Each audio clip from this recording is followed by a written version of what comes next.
महाराष्ट्र प्रांतीय श्री सोमवंशीय सहस्त्राणू क्षत्रिय समाजाच्या वतीनं तसेच कराड ग्रामसंघाच्या वतीनं आज या ठिकाणी ग्रामसभा परिषदच्या माध्यमातून आपल्या समाजाचे प्रथम खासदार माननीय नारायणसाहेब भांडगे यांचा सत्कार सोहळा जो कार्यक्रम आयोजित केला आहे, या कार्यक्रमाचे अध्यक्ष आदरणीय शंकरसाहेब गुजराती, मंचावर बसलेले उदयसाहेब जागीरदार, रमाकांतसाहेब माळवेकर, आपल्या कराड ग्रामसभेचे सुपुत्र आणि आमचे सर्वात सन्मित्र अरविंदसाहेब कलबुर्गी, केशवसाहेब क्षत्रिय, कराड ग्रामसभेचे अध्यक्ष किशोरसाहेब झाड, सत्कारमूर्ती अशोकसाहेब काटवे, शशिकुमार मेहरवाडे, दीपकसाहेब पकाले आणि आज सकाळच्या पहिल्या सत्रामध्ये विविध विषयावर मार्गदर्शन करणारे माझे सहकारी मित्र रंगनाथसाहेब बंकापूर, अशोकसाहेब गुजराती,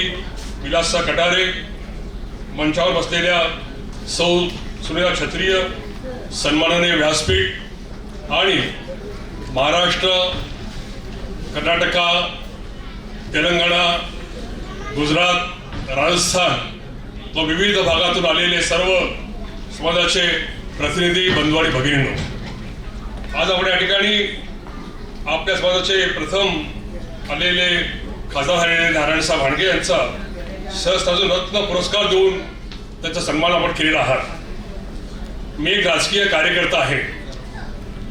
आपल्या राजकीय क्षेत्रामध्ये काम करताना अनेक टप्पे आहेत. जसं ग्रामपंचायत सदस्य आहे, नगर परिषद सदस्य आहे, त्यानंतर नगरपालिका सदस्य आहेत, पंचायत समिती सदस्य आहेत, त्यात जिल्हा परिषद सदस्य आहेत, महानगरपालिका मेंबर आहेत, विधानसभा सदस्य आहेत, त्यानंतर विधान परिषद सदस्य आहेत, लोकसभा सदस्य आहेत. प्रत्येक सदस्याचे मर्यादा जी आहे मतदारांची ते 2 ते 2,500, 4 ते 5,000, 5 ते 6,000, 5 ते 10,000, 7 ते 12,000. विधानसभा सदस्य तर ते आपले मतदार 20 लाख आपले मतदार असतात. नगर महापालिकेचे सदस्य असतात 12 ते 12,000 ते 7,000 असे 7 ते 12,000 मतदार असतात. परंतु सर्वोच्च अशी जी उच्च अशी जे आपली पार्लमेंटची जे आहे बॉडी, त्याचं आहे राज्यसभा सदस्य. आपल्या राज्यातील 32 आमदारांकडून त्यांची निवड असते. म्हणजे एका आमदाराची किंमत मतदारांची जर बघितली आपण 15 ते 20 लाख असतात आणि 32 आमदारांनी त्यांना मतदान केलेलं आहे. म्हणजे करोडो में एक असे आपले खासदार आज या ठिकाणी आपले आलेले आहेत. त्यांचा आपण सन्मान केला ही विशेष बाब आहे.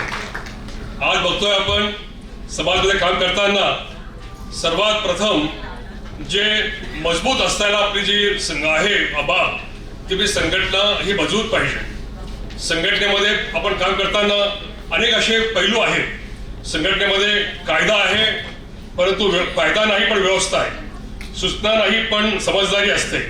शासन नाही अनुशासन असते. भीती नाही भरोसा असतो. शोषण नाही पोषण असतो. आग्रह नाही आदर असतो. संघर्ष नाही संबंध असतो. अर्पण नाही समर्पण असतो. याकरता स्वतः सगळं कार्यात झोकून द्या. संघटन सामूहिक हिताकरता असणे आवश्यक आहे. व्यक्तिगत व स्वार्थाकरता संघटनेचा उपयोग करून घेऊन कोणी पोळीत असतो, तात्पुरता एक क्षण असतो, परंतु अशा लोकांना आपण कधीही जवळ करत नाहीये. म्हणून जे व्यक्ती सामाजिक कार्य करताना संघटनेसोबत असतात त्या व्यक्तीचा आपण सन्मान करतोय. असेच आज सन्मान मूर्ती आज या ठिकाणी बसलेल्या आहेत. जो समाज एकत्र येतो, तो समाज विचार करतो. तो समाज विचार करतो, तो समाज जागा असतो आणि जो समाज जागा होतो तो समाज प्रगती करतोय. आज बघितलं आपण कराड सारख्या छोट्याशा या शहरामध्ये समाजाचे बांधव एकत्र येऊन त्यांनी जे कार्य केलेलं आहे हे कार्य अभूतपूर्व आहे.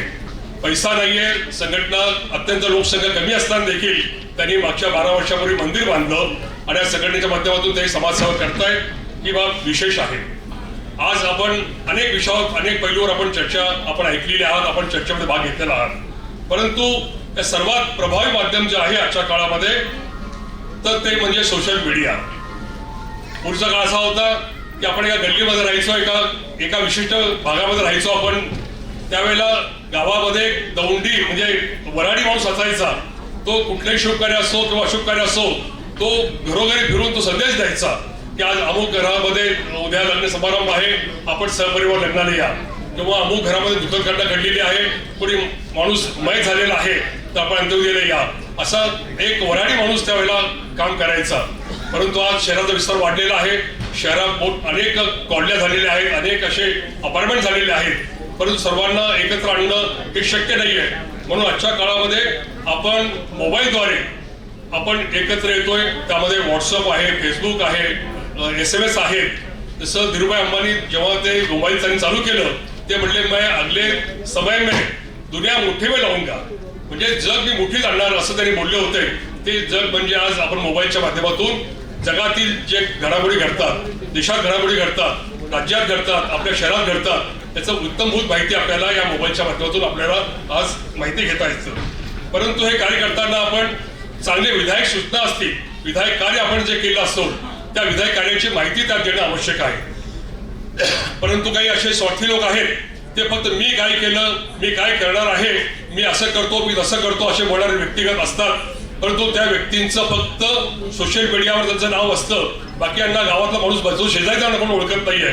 म्हणून हे काम करताना आपण मीडियाच्या माध्यमातून आपण प्रचार करताना आपण स्वतः कामात झोकून देणं आवश्यक आहे आणि त्यामध्ये कार्य करणं आवश्यक आहे. आपण जे केलेलं कार्य आहे की जनता पाहते डोळ्यानं आणि त्याच कार्यकर्त्याचं कौतुक आज आपण समाजात करतो. असे दुर्मिळ कार्यकर्ते आज आपल्याला याकडे दिसतात. म्हणून आपण आपल्या माध्यमातून काम करताना स्वतः झोकून द्या, स्वतः लोकांना सहकार्य करा, तर आपल्याला पुढच्या काळामध्ये आपल्याला या पदावर राहण्याचा सन्मान मिळणार आहे. मी नेहमी माझं वाक्यामध्ये माझे विचार मांडताना एकच वाक्य बोलतोय की माझे जे सहकारी मित्र आज नाही आहेत, कैलासवासी प्रमोद महाजन हे माझ्या बरोबर आम्ही त्यांच्यासोबत काम करायचं, तर हे म्हणायचे आम्हाला की संपर्क साधा, संवाद करा, तर तुम्हाला सहकार्य मिळेल. आजच्या जगात बघतोय आपण, घरात जेव्हा जातो आपण प्रत्येक हातात मोबाईल आहे. आजी असेल, आजोबा असेल, सून असेल, बहीण असेल, भाऊ असेल, नातू असेल, नात असेल, हे प्रत्येक जण मोबाईलमध्ये जे आपल्या बातम्या असतील, त्याचे खेळ असतील हे बघत असतात. आपल्या घरात कोण आलेलं आहे का, कोण व्यक्ती आहे, कुठून आलेली आहे याच्या बघायचा वेळ नसतो. म्हणून आज आपल्याला आपण संपर्क कमी काय झालेला आहे, म्हणून संवाद नाही आहे, संवाद असणं सहकार्य नाही आहे. म्हणून आपण आजच्या या आधुनिक काळात वावरताना देखील आपण संपर्क ठेवणं आवश्यक आहे, संवाद साधणं आवश्यक आहे आणि ते जर आपण केलं तर आपलं सहकार्य नक्कीच मिळणार आहे. म्हणून अशा या माध्यमाचा उपयोग, सदुपयोग आपण आपल्या भावी समाज कार्यासाठी केलं तर समाजाची नक्कीच प्रगती होत असते असं मला वाटते. बघतो आपण आज या देशामध्ये अनेक असे समाजाचे लोक कार्यरत आपले आहेत, कामामध्ये समाज कार्यात सक्रिय आहेत. त्यांनी काय कार्य केलेलं आहे याची माहिती आपण जर घेऊन त्याप्रमाणे आपण चांगलं काम केलं तर आज समाजाची चांगली प्रगती होऊ शकते. आज आपण आत्ताच अनेक वक्त्यांनी सांगितलंय की आपला समाज हा पूर्णपणे 100% हा हिंदुत्ववादाचा आहे. सनातन धर्माचे आपण पूरक आहोत. आपण सनातन धर्माचा आपण आदर करतोय. संपूर्ण समाज हा आपला जवळजवळ 90% हा भारतीय जनता पार्टीच्या माध्यमातून काम करताना आपण त्या पक्षाला मतदान करतोय आपण, आणि ती आपली एक हिंदुत्वाची खूण आहे. असं असताना आज आत्ताच आपले खासदार साहेब सांगितलं की दुर्दैवानं आपल्या महाराष्ट्रामध्ये आपले जे कार्यकर्ते आहेत त्या कुठल्याही पदावर, आज मोठ्या पदावर किंवा ग्रामसभा असेल किंवा शहर असेल, जिल्हा असेल किंवा प्रांत स्तरावर असेल, कुठल्याही पदावर आज ते कार्यरत नाही आहेत. त्यांना आपण सामावून घ्या, त्यांचं आपण कार्य करून घ्या, जेणेकरून समाजाचा त्यांना समाज कार्यात, त्यांना समाज सक्रिय करण्यात त्यांना उपयोग होईल असं त्यांनी आव्हान आपले जे आजचे आपले पाहुणे आहेत ज्यांनी आता आपले विचार व्यक्त केले ते भाजपाचे प्रदेश उपाध्यक्ष विक्रमबाबा पावसकर यांना त्यांनी विनंती केलेली आहे. आणि उद्या भविष्य काळामध्ये ते आपले अध्यक्ष, प्रदेशाध्यक्ष त्यांना सुद्धा ते जाऊन विनंती करणार आहेत. म्हणून आपण आपल्या माध्यमातून मी आपल्याला विनंती करतोय की प्रदेश अध्यक्ष बावनकुळे साहेब असतील किंवा आपले अरविंद चव्हाण साहेब आपले कार्याध्यक्ष असतील, यांच्यापर्यंत आपली जर आपण ह्या गोष्टीची भूमिका मांडली आपण तर नक्कीच आपल्या समाजाचे जे कार्यकर्ते महाराष्ट्रामध्ये काम करतात त्यांना आपण संधी द्यावी, त्या कामाला त्यांना प्रोत्साहन द्यावं असं आपल्याला मी पावसकरांना विनंती करतोय. या बाबतीत काम करताना बघितलं की समाज काम करताना अनेक अशी व्यक्ती आहेत की ते घर बघत नाही, प्रपंच बघत नाही, व्यवसाय बघत नाही, नोकरी बघत नाही, पण समाज कामात झोकून देतात. माझी आपल्याला विनंती आहे की आपण हे जरूर समाजकार्य करताना आधी घर बघा, प्रपंच पहा, आपला व्यवसाय असेल तो व्यवसाय पहा, नोकरी पहा, नंतर समाजकार्य करा, नंतर राजकारण करा. आज हे काम करताना आपल्याला आर्थिक बाजू भक्कम असणं आवश्यक आहे. म्हणून आपल्या समाजातील जे ग्रामसभाचे सदस्य आहेत त्यांना मी विनंती करणार आहे, आपण आपल्या गावामध्ये छोटीशी होईना एक पतसंस्था निर्माण करा. जसं सोलापूरला आहे, संगमनेरला आहे, बाकी वाईला आहे, अनेक ठिकाणी आपल्या सिन्नरला आहे. अशा अनेक ठिकाणी आपल्या ग्रामसभेमध्ये पतपेढ संस्था निर्माण केलेली आहे. त्या माध्यमातून आपल्या समाजातील जे गरजू आहेत, होतकरू आहेत, व्यावसायिक आहेत, छोटे व्यावसायिक आहेत, त्यांना आर्थिक सहाय्य जर आपण दिलं ते सुद्धा चांगल्या प्रकारे कार्य करून समाजसेवेसाठी ते आपल्याला वेळ वाहून देतील. म्हणून आपल्या प्रत्येक गावामध्ये पतपेढी असणं आवश्यक आहे. त्याची देखील आपण निर्माण करणं आवश्यक आहे.